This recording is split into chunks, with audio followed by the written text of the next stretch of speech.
कांग्रेस के प्रदेश अध्यक्ष गोविंद सिंह डोटासरा ने विधानसभा की एक समिति से इस्तीफा दिया। जी हाँ, उन्होंने ये बात अपने ट्विटर अकाउंट पर शेयर की है और जनता को बताया है कि किस तरीके से जो विधानसभा में निष्पक्षता दिखाई दे रही है, इसकी वजह से उन्होंने अपने पद से इस्तीफा दिया है। नमस्कार, आप देख रहे हैं द फैक्ट इंडिया। मैं हूं अंकिता सोनी और आज इसी मुद्दे पर हम बातचीत करेंगे। बातचीत के लिए हमारे साथ मौजूद है वरुण बंसाली, जो कि एक सीनियर जर्नलिस्ट हैं।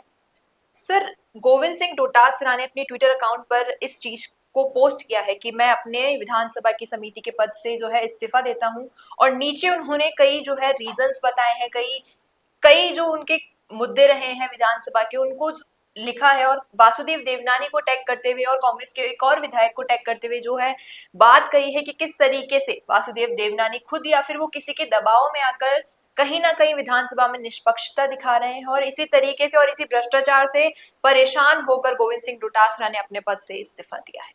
देखिए, सबसे पहले समझने की बात यह है कि आपके साथ कुछ होगा तब आप इस्तीफा दोगे, या फिर पुराने मसलों पर आपको अब याद आता है कि हाँ, इस्तीफा देना है। जी। अगर ऐसा ही होना है तो गोविंद सिंह डोटासरा साहब एक काम क्यों नहीं करते? वो कहें कि पेपर लीक तब हुआ था, आज मुझे उसका पश्चाताप हो रहा है। लो, मैंने पेपर लीक से जितना भी कुछ गलत किया उस सबको मैं त्याग करता हूं और मैं सब सच्चाई बता देता हूं। तब के मुद्दे अब याद आते तो बताइए ना। ये कीजिए कि आरएएस को मैंने अपने रिश्तेदारों को आरएएस बनाया, अब मुझे उसके लिए पश्चाताप हो रहा है, अब मैं उसकी सच्चाई बताना शुरू करता हूं। ये कीजिए। अगर आपको पुराने मुद्दों से प्रॉब्लम है तो पहले इन मुद्दों को सॉल्व कीजिए ये बात आप कि मैंने टीचर्स को ये बोला था कि नाती का बाड़ा, मैंने ऐसे ऐसे विवाद किए थे, उस पे मुझे अब पश्चाताप हो रहा है, तो अब मैं माफी मांगता हूं। ये क्यों नहीं करते आप? जी। दरअसल बात यह है कि जब एक भाजपा नेता ने, एक भाजपा विधानसभा सदस्य ने जब इंदिरा गांधी को इनकी दादी बता दिया, बिल्कुल, तब इन्हें असली दिक्कत हुई।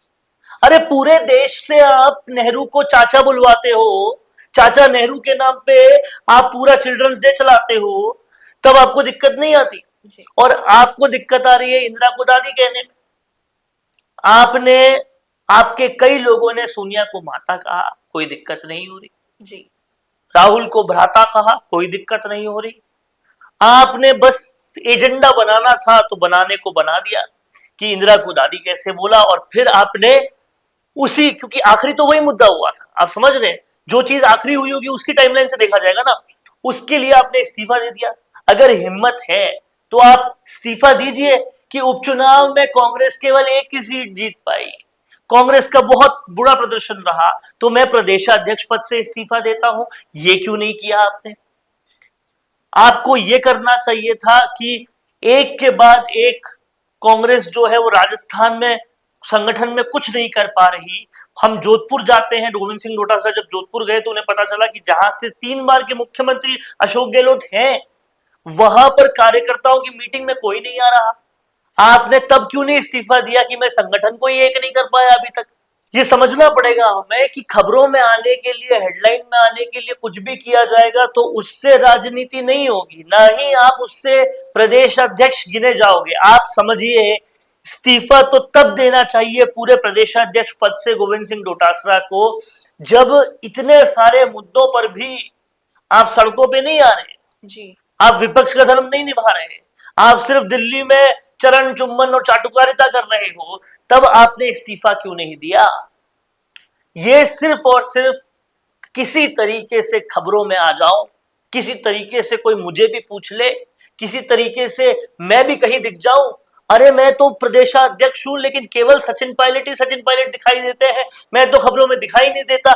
ये पीड़ा गोविंद सिंह डोटासरा के अंदर है, जिसकी वजह से वो कोई ना कोई बिना तर्क के काम करते जाते हैं, बिना तर्क के बयान भी देते जाते हैं और बिना तर्क के इस तरह के एक्शंस भी करते जाते हैं कि किसी तरह से कोई उनको थोड़ी सी हेडलाइन में स्पेस दे दे।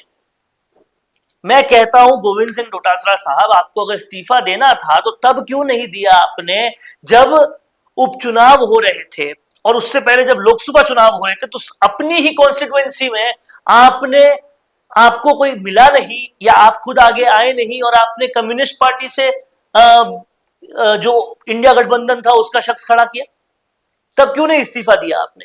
गोविंद सिंह डोटासरा को सिर्फ ये चाहिए कि किसी तरह से वासुदेव देवनानी का घेराव किया जाए और किसी तरीके से खबरों में आ जाया जाए, लेकिन उनको समझना पड़ेगा इस बात को कि गोविंद सिंह डोटासरा साहब, आपकी खुद की माफी तो आपके लोकसभा में लीडर ऑफ अपोजिशन मांग रहे हैं, टीकाराम जूली मांग रहे हैं, आप खुद माफी भी नहीं मांग पा रहे। तो आपने जो कृत्य किए हैं उसके लिए आपके पास और कोई वे आउट नहीं हो रहा कि आप यहां पे समितियों से इस्तीफा दे रहे हैं।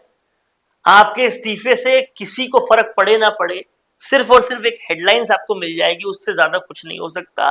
लेकिन समझने वाली बात यह है कि अगर अखबारों की सुर्खियों में आना है तो सही रास्ते अपनाओ, संघर्ष करो, संगठन में जो होना चाहिए वो करो, कांग्रेस को आगे बढ़ाओ। वो सब कुछ कर नहीं रहे, आप सिर्फ खुद को कैसे न्यूज में लाएं उसकी ये छोटी मोटी गलियां ढूंढ रहे हैं। वहीं जनता ये आरोप भी लगा रही है, जब इनकी खुद की सरकार सत्ता में थी तब इतना भ्रष्टाचार हो रहा था और ऐसे जो ये निष्पक्षता की बात कर रहे हैं, ऐसे कई तमाम मुद्दे उस वक्त उठ रहे थे, लेकिन तब इन्होंने ये इस्तीफे वाला जो एक्शन है नहीं लिया। और अब जब हंसी आती है इस बात पर अंकिता कि ये गोविंद सिंह डोटासरा वही है जो भरे बिड़ला सभागार के अंदर टीचर्स के सामने, जब उस वक्त के मुख्यमंत्री और ये उस वक्त शिक्षा मंत्री थे, टीचर्स से पूछते हैं कि क्या तबादलों में पैसा लिया जाता है, टीचर्स कहते हैं हाँ, और शिक्षा मंत्री सामने खड़े हैं। तब ना तो इन्होंने इस्तीफा दिया, ना कांग्रेस वालों ने लिया, ना उस वक्त के मुख्यमंत्री ने कोई एक्शन लिया, और तब इनको शर्म नहीं आई। अब ये निष्पक्षता की बात कर रहे हैं, तब निष्पक्ष कहां हुए थे आप? क्या आपको नहीं पता था कि राजस्थान में कितने अभ्यर्थी आरएएस देते हैं? आपने अपने रिश्तेदारों को कैसे पास करवाया? तब निष्पक्षता कहां गई थी आपकी? तो ये समझने, सोचने, देखने वाली बात है कि गोविंद सिंह डोटासरा साहब, ये ड्रामा जनता समझती है, इस ड्रामे को आप बंद कीजिए। वहीं जैसे कि आप निष्पक्षता की बात कर रहे हैं और सत्ता की अगर बात हो रही है, तो इन्होंने अपनी पोस्ट के कमेंट में ये बात भी, इस बात का भी जिक्र किया है कि जो विधायक है, अंता के विधायक हैं कंवरलाल मीणा, वो किस तरीके से अभी एक मुद्दे को लेकर जो है फंसे हुए और उन्हें जो है सजा सुनाई गई है 3 साल की। तो इनका ये आरोप भी है कि 2 साल की सजा के बाद विधायक पद से निष्कासित कर देना चाहिए, लेकिन विधानसभा ने वो एक्शन नहीं लिया और कंवरलाल मीणा को अभी भी विधायक पद सौंपा हुआ है। देखिए, विधानसभा ने क्या एक्शन लिया, क्या एक्शन नहीं लिया, वो विधानसभा का प्रोसेस होना चाहिए ना। वो विधानसभा काम करेगी, आप विधानसभा में रहकर उस बात का विरोध करो ना। विधानसभा से इस्तीफा देके कौन सा विरोध होता है? और जाहिर सी बात है कि अगर आपको ये एक्शन में डिले कर लग रहा है तो एसआई भर्ती तो आपके कार्यकाल में गलत हुई थी ना, पेपर लीक तो आपके कार्यकाल में गलत हुए थे ना। उस पर अभी जो एक्शन हुआ है उसमें भी बड़े लोग नहीं पकड़े गए, क्या आपने उसके लिए आवाज उठाई? अरे आवाज उठाओगे कैसे? आप खुद उसमें कल्प्रिट हो, आपकी सरकार उसमें कल्प्रिट है, आपके पूर्व मुख्यमंत्री के ओएसडी सब कुछ बता चुके हैं कि क्या कैसे हुआ था, और आप अब इस्तीफा दे रहे हो। तब क्यों नहीं इस्तीफा दिया अगर आप इतने ही ज्यादा इनोसेंट थे तो? और जैसा कि आपने अभी एसआई भर्ती का मामले का अगर जिक्र किया है, तो कमेंट में जनता ये भी बोल रही है कि हनुमान बेनीवाल जयपुर की शहीद स्मारक पे धरना प्रदर्शन कर रहे हैं, उसमें जो ये सरकार है, कांग्रेस की सरकार, वो उनका सपोर्ट क्यों नहीं कर रही है? डोटासरा वहां क्यों उनका दिखाई नहीं दे रहे? अरे अब मैं आपको क्या कहूं, चोर चोरी का सपोर्ट करेगा क्या? जी। पूरी कांग्रेस सरकार, पूर्ववर्ती कांग्रेस सरकार पेपर लीक के मामलों में कितनी जिम्मेदार है और कोई नहीं कहता। खुद पूर्व मुख्यमंत्री गहलोत के ओएसडी बता रहे हैं, बहुत सारे साक्ष्य सामने आ गए हैं कि हनुमान बेनीवाल ने भी ऐसे पूरे पूरे सबूत दिखा दिए कि किस तरीके से आरएस बनाया जा रहा है लोगों को। तो ये सब काम जहां जिसके कार्यकाल में हुआ, वो खुद थोड़ी ना उस धरने में आएंगे। जी। तो ये तो वो वाली बात हुई कि अपने ही किए कामों में कौन अब खुलकर सामने आएगा, और इसीलिए ये नहीं आते। इनको लगता है कि इन सब मुद्दों से ज्यादा इंपॉर्टेंट दिल्ली में लंच देना है, दिल्ली में केसी वेणुगोपाल को लंच देना है, इनको रंधावा को लंच देना है, इनको ये लंच पॉलिटिक्स ही चलती जा रही है। अपोजिशन तो लोग थोड़े दिन में पोस्टर लगाने लगेंगे, ऑपोजिशन लापता है, ये हालत है ऑपोजिशन की, कांग्रेस लापता है। ऑपोजिशन का काम कोई थोड़ा बहुत कर रहा है तो हनुमान बेनीवाल कर रहे हैं, ये तो है ही नहीं। आप इसलिए क्यों नहीं इस्तीफा देते अपने प्रदेश अध्यक्ष पद से? तो अब जिस तरीके से इन्होंने ये भी कहा है कि इस मामले पर जो है गहन जांच होनी चाहिए और कोई ना कोई सरकार को एक्शन लेना चाहिए, जो ये निष्पक्षता का मामला है विधानसभा में या बाकी तमाम मुद्दों को लेकर, तो क्या अब जो बीजेपी सरकार है वो इस पर कोई एक्शन लेगी? देखिए, सबसे पहली बात तो ये है कि बीजेपी सरकार एक्शन ले या ना ले, जी सबसे पहले अगर इनको जांच चाहिए तो अपने मुद्दों पे जांच लेना। क्यों नहीं जांच करवाते पेपर लीक की कि मैं कैसे जिम्मेदार हूं उसमें?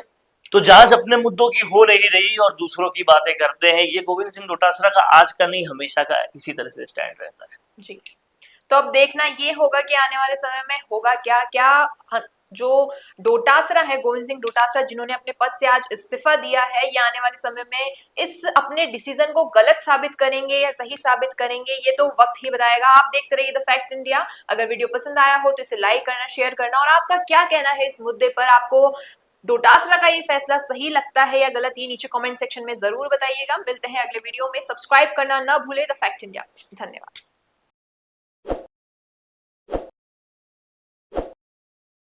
ताज़ा खबरों के लिए विजिट करें द फैक्ट इंडिया की वेबसाइट और डाउनलोड करें द फैक्ट इंडिया ऐप।